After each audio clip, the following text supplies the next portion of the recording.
muito obrigada, e muitos parabéns por este encontro que é tão importante, e eu tenho muito gosto em estar aqui. Eu sou professora na Universidade Nova de Lisboa e sou investigadora também no Centro de Ecologia Funcional e faço parte da cátedra da Unesco, da Universidade de Coimbra, em Biodiversidade e Conservação. E entendi fazer esta apresentação precisamente sobre património cultural e, como estava dizendo muito bem, é hoje em dia um tópico muito importante e ao qual a Unesco também está a dar muita relevância. Tem a ver com esta interligação, digamos assim, da diversidade biológica e cultural. E eu penso que é hoje em dia um paradigma muito importante também nesta dimensão da conservação e do desenvolvimento e o reconhecimento de que é fundamental integrar esta ligação inseparável entre a diversidade biológica e cultural, e que de alguma maneira pode ser inspirador também para desenhar modelos e para prosseguir dinâmicas que possam contribuir para esta agenda comum, que evidentemente é muito complexa. E, portanto, eu farei uma apresentação que tem a ver com este tópico. Focarei mais a questão também de uma dimensão do património biocultural, que é a história oral, que tem a particularidade de não só ser património biocultural, mas de ser também uma forma muito sugestiva, muito importante, de representar esse património biocultural, o contar e, ao mesmo tempo, garantir que ele decorre do envolvimento das comunidades. E, sobretudo, que estamos a falar de algo que contribui ativamente para a conservação, para a proteção da biodiversidade, e por isso a minha agenda e aquilo que eu advogo é também sempre desta dimensão de que olhar hoje em dia para o património biocultural pode contribuir para a gestão dos ecossistemas e a compreensão intercultural. E tem de facto muitas agendas relacionadas, como veremos, sendo que é preciso, evidentemente, como tudo, nestas dimensões, não ignorar que também aqui as variáveis estão sempre em mudança. E aqui o tópico será precisamente usar as reservas da biosfera como um caso de estudo para observar e para valorizar precisamente o património biocultural. Gostava de salientar alguns princípios, alguns pressupostos que estão sempre presentes, quanto a mim, nestas reflexões, e que estão seguramente nesta apresentação, que evidentemente a dimensão, digamos assim, da pluralidade metodológica que é necessário para também, e a Priscila estava a falar, outras ciências, e de facto nós temos que garantir e necessitamos não só desta dimensão multi, inter e transdisciplinar, mas sobretudo também estar atentos à necessidade de olhar para as possibilidades e os requisitos desta pluralidade metodológica que exige também uma leitura crítica das práticas de investigação e que neste caso cruzam também as ciências naturais, as ciências sociais, as humanidades e, enfim, que são muito interessantes. Outra questão que eu evocarei mais adiante também é que tudo isto é ampliado e pode ter mais impacto se não ignorarmos as expectativas e os paradigmas que hoje em dia também se nos colocam, e quanto a mim de forma muito positiva, no campo da prática científica, nomeadamente a ciência aberta, a questão das missões, novas formas de olharmos também para a ciência e o método científico. E claro, nós nas humanidades trabalhamos muito estes conceitos dos turns, ou seja, algumas viragens ou algumas mudanças que nos permitem também captar algumas realidades metodológicas de outra forma. E, portanto, agora uma coisa é certa, temos sempre aqui o tempo e o espaço, que são sempre variáveis muito importantes, e eu penso que trazer esta convergência e este diálogo disciplinar é muito importante também para consciencializarmos e usarmos bem estes diálogos entre local, global, analógico, digital, enfim, várias triangulações e ligações que são cada vez mais imperativas, inclusive é o compromisso ético. E claro que tudo isto não pode esquecer a indispensabilidade da advocacia, digamos assim, de uma ciência situada no termo científico correto do situado e, claro, comprometida e crítica, e que pode também promover estas dimensões epistémicas e criar pontes entre saberes. E por isso, desde logo, não é, o património biocultural e a diversidade biocultural tem essa herança, tem essa dimensão que é muito importante. E claro que não podemos nunca esquecer-nos desta declaração, de alguma maneira fundadora também, nesta necessidade de criar aqui meios de respeitarmos e valorizarmos mais aquilo que sabemos que é inextricável, que é esta relação entre a diversidade cultural e biológica. E, portanto, só também esta breve nota, não é, relativa à conservação biocultural e no fundo, a noção de que é sempre uma perspectiva em evolução e, portanto, e é uma perspectiva global. Outra coisa que eu acho muito interessante, tal como aquilo que está implícito nas reservas da biosfera, é também a noção de que não estamos a falar de espaços, digamos assim, ou hotspots só ecorregionais e paisagens culturais, não estamos a falar de todos os espaços, incluindo os espaços urbanos, e isso é muito relevante. Outro tópico também que eu queria para aqui trazer e que vou convocar várias vezes é precisamente a indispensabilidade de divulgarmos e valorizarmos esta diversidade em todas as suas manifestações, incluindo não só no plano cultural, mas dentro do plano cultural, o plano linguístico, que é cada vez mais também necessário para estarmos atentos para os seus impactos e os seus significados, até na luta contra a perda da biodiversidade, onde a língua pode constituir também um instrumento de resistência muito importante. E, portanto, sabemos bem como a diversidade biocultural tem sido identificada como resposta a muitos desafios globais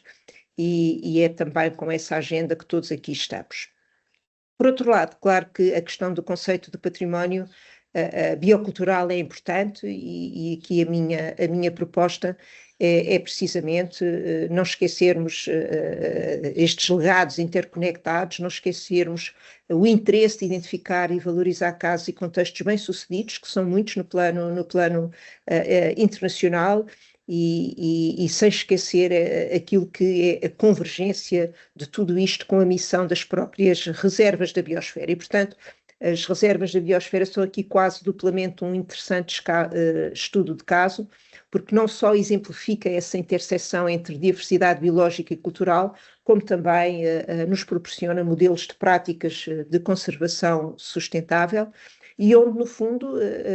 quer dizer, elas também são reservas porque são testemunhos, digamos assim, de resiliência, de adaptação, de transmissão de conhecimento intergeracional, e esses são aqui pilares também centrais de esforços eficazes de conservação do património biocultural. E, portanto, trazer aqui, enfim, os seus diversos tópicos, não é? E estas interações, olhar para o património biocultural não só como manifestações biológicas da cultura, mas também pelas diversas relações, e incluindo uma série de tópicos que estão hoje também muito presentes nas diversas agendas, incluindo nas agendas da Unesco, como sabemos há muitos anos, tudo o que tem a ver com a valorização do conhecimento ecológico tradicional, as práticas de gestão de recursos naturais,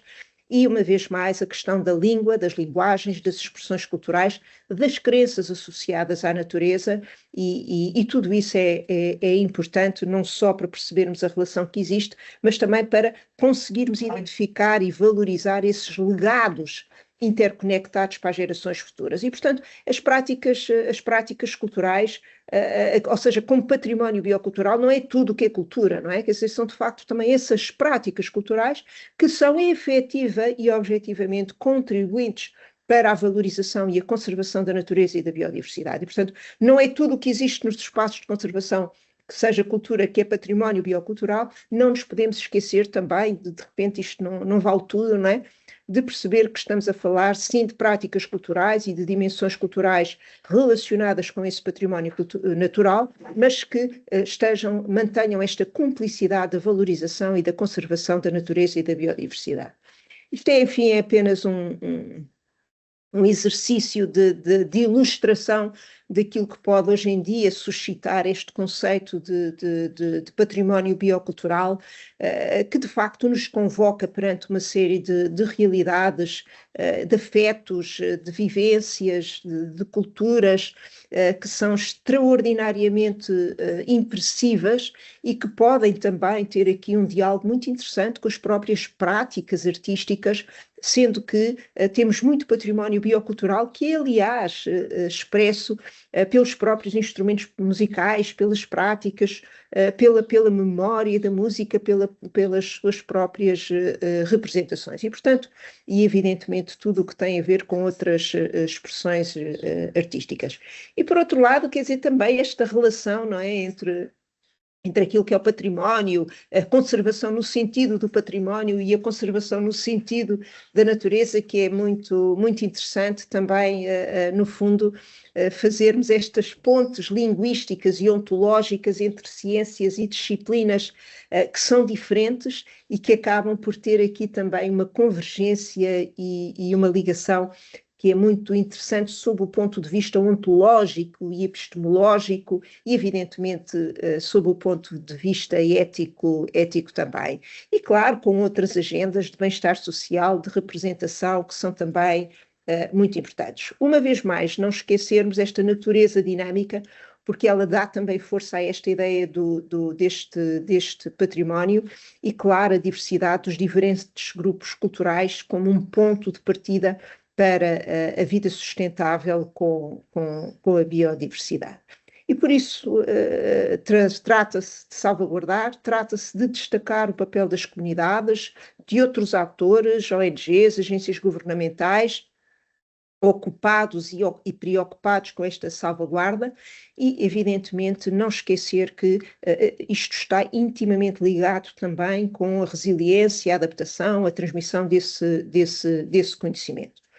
E, claro que temos hoje em dia também uma literatura muito, muito interessante que faz estas pontes entre diversidade ecológica e os saberes incorporados, quer dizer, autores como o Posa e o Maffei, que são extremamente interessantes, que têm correlacionado e identificado precisamente em que medida é que o reconhecimento do património biocultural nos ajuda precisamente a recolher informações que têm a ver com esses legados culturais e a utilizá-los, digamos assim, de forma adequada, situada e contextualizada nas práticas da conservação. E, nesse sentido, o património biocultural pode mesmo atuar como uma autêntica infraestrutura de sustentabilidade. Eu disse que queria evocar também este contexto atual em que nos colocamos como cientistas e como académicos, que é extremamente importante e que eu acho que não nos devemos não o devemos deixar de ter presente e de o usar, porque ele contribui de forma muito ativa para esta agenda da valorização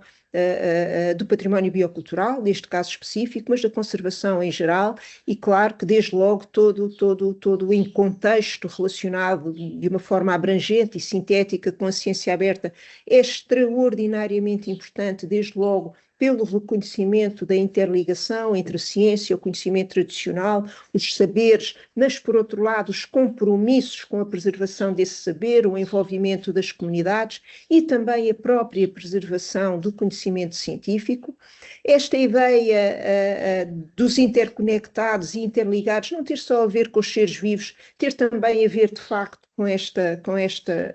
convocatória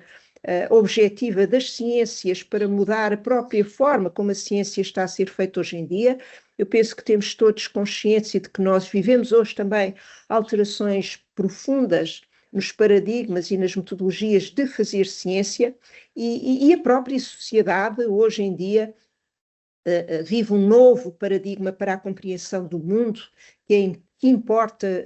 relacionar. E depois temos várias oportunidades hoje em dia para a valorização e o reconhecimento de tudo isto, desde logo a década internacional das ciências para o desenvolvimento sustentável e aquilo que reconhece e que promove no sentido deste estabelecimento de pontes entre disciplinas científicas e formas de conhecimento para enfrentar os desafios complexos e intrincados do nosso tempo, as questões evidentemente urgentes que estamos a enfrentar e a forma como é preciso sensibilizar as diversas ciências para estas matérias e como é essa colaboração também interdisciplinar que nos permite ter uma abordagem colaborativa e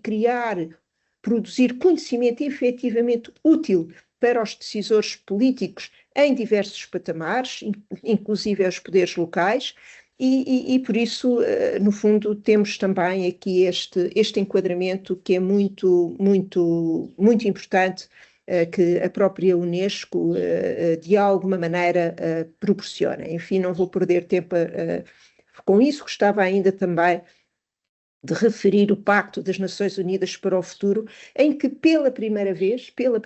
nestes documentos mais oficiais, a cultura é destacada como uma componente integrante do desenvolvimento sustentável. E, portanto, esse reconhecimento da cultura, do papel que ela tem que ter, da sua imprescindibilidade nos esforços de sustentabilidade e uma vez mais, sublinhando essa poderosa ligação entre as dimensões cultural e ecológica no caminho de um futuro sustentável. Não queria ainda deixar de evocar, enfim, nestes diversos enquadramentos, frameworks, a importância da realidade digital e a forma como ela hoje é também um recurso muito importante, embora evidentemente sem advogar de que as soluções são essencialmente tecnológicas, não são, elas têm que ser utilizadas e a questão da revolução digital em curso e a transformação social, mas por outro lado as ferramentas que proporciona são extremamente importantes também nestas campanhas porque designadamente facilitam e promovem a própria relação entre os patrimónios, que é um tópico com que muitas áreas da cultura se preocupam, e do património, que é também a fragmentação dos patrimónios e das disciplinas dentro dos patrimónios que têm acontecido, entre património material, imaterial, documental, ou não documental, quer dizer, que no fundo acabou por criar aqui também outros silos, outras divisórias que não são úteis, digamos assim, para uma compreensão global. E, de facto, hoje em dia, estamos a falar também aqui de discussões muito interessantes sobre a própria modelo científico, que são interessantes, sendo que se há algo que todos nós sabemos é que as soluções passarão sempre pela solidariedade, pela sustentabilidade e pela ciência. Uma última nota, nós temos estado a trabalhar também a partir desta cátedra e com o JPI Culture e o JPI Climate no sentido de refletir sobre a questão dos serviços de ecossistema na área da cultura e do património biocultural, tendo organizado um encontro, enfim, em duas fases, e estamos neste momento também a trabalhar num white paper, e aqui fica também o desafio para fazerem parte, digamos assim, desta intenção. A informação está toda neste site, Biocultural Heritage, e neste momento estamos a trabalhar precisamente também num white paper com a Unesco, precisamente para começarmos a inscrever de forma mais objetiva o interesse dos serviços de ecossistema culturais e, evidentemente, da leitura biocultural e do património biocultural como ferramentas, digamos assim, de atuação. Eu hoje queria aqui também apresentar-vos de forma muito sumária os resultados de um projeto e de um programa que levámos a cabo nos últimos anos, desde logo ao nível das reservas da Biosfera de Portugal, que, como sabem, são 12, representando 12% do território português e representando 28% das suas áreas protegidas e, enfim, aquilo que hoje em dia é as reservas da Biosfera em Portugal, sendo que temos 3 transfronteiriças, uma das quais a maior da Europa, são muito relevantes. Está aqui a sua representação. Elas representam 75% das espécies de conservação obrigatória e, portanto, são aqui um elemento muito importante em Portugal. Nós tivemos um projeto que envolveu aqui várias dimensões, incluindo a identificação dos serviços de ecossistema e planos de sustentabilidade. Fizemos também um dashboard que podem ver no portal com muitos dados, muita informação, precisamente também com compromissos de ciência aberta, com a cartografia participativa desses serviços de ecossistema e fazendo aqui, ligando com isso também uma recolha muito importante de memórias. Recolhemos muito mais do que 200 memórias que precisamente nos deram um outro olhar, um outro espelho, sendo que, como eu dizia há pouco, também elas são património biocultural. Enfim, queria só apresentar-vos então algumas conclusões deste trabalho, não só das memórias recolhidas em Portugal, mas noutros sítios, como vos direi, também no Brasil e também em África, em reservas da biosfera, e no fundo olhar também para os contributos da história oral para compreender estas dinâmicas socioecológicas e para valorizar este património biocultural. Ou seja, tratando-se, não é, quer dizer, de autênticas ecologias da memória. E claro que as entrevistas foram recolhidas em diversos territórios rurais, florestais, costeiros, urbanos, insulares, e que são o espelho muito claro desses vínculos entre as pessoas, a natureza e o território. A metodologia que nós usamos é uma metodologia que está estabilizada há mais de 10 anos neste programa, que se chama Memória para Todos, que tem disponíveis mais de 1.500 memórias, muitas delas associadas a estes tópicos. É um projeto colaborativo, é um projeto público, é um projeto de ciência cidadã,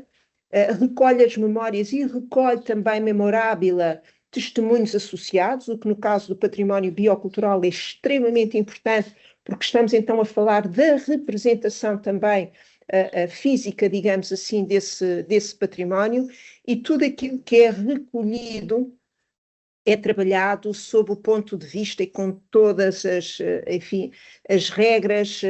do tratamento de património, seja ele de que tipo for. Aliás, o próprio programa utiliza os mesmos softwares usados internacionalmente para a classificação de coleções. E, portanto, estamos a falar desde logo aqui nesta integração e então trabalhando e dando destaque à questão da recolha